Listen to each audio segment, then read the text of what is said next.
Hello, my third grade friends, and we are doing week 14, day 2 of our math review. So let's get started. Remember, you work 10 minutes on this, then you come check your answers. Please correct them if they're wrong.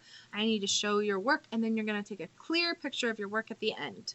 So we need to complete the table. So 3 times 3 is 9.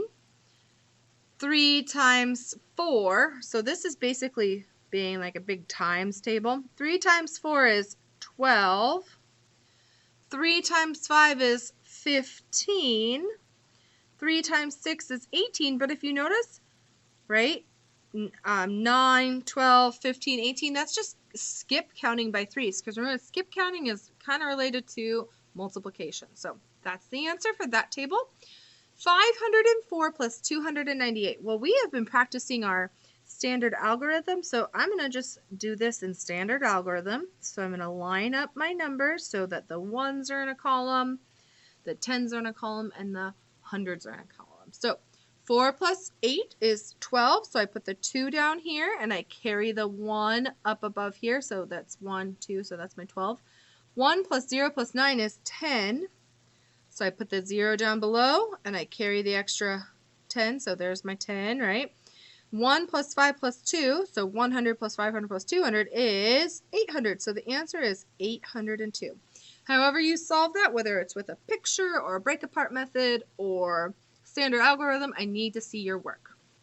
Okay, what was the weather most likely last week? So this is the weather from last week. Let's see if we can get a little closer. There we go. From last week. So if I look at this, well, looks like there were 4 days that it was sunny. There were 3 days that it was windy.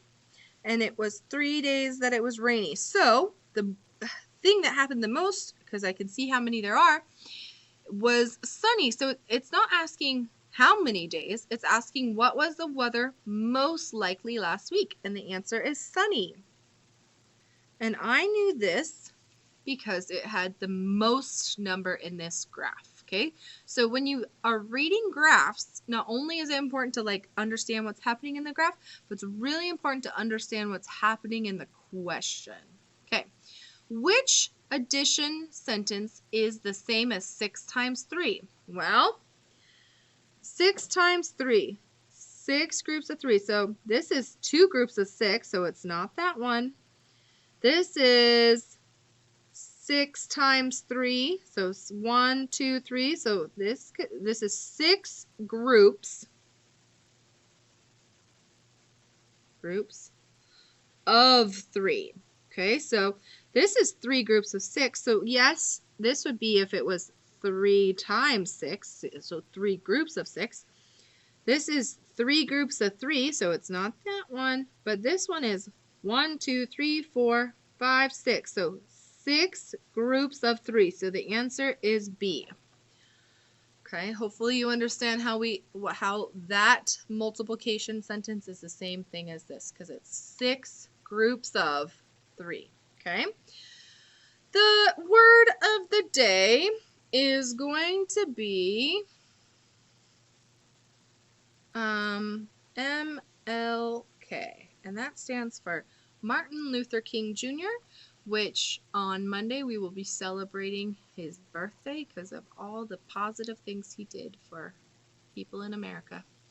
Okay, if you have any questions, please let me know. Otherwise, take a very clear picture of your work and get it submitted. Make sure I can see your changes if you have changes, and make sure I can see your work. Okay.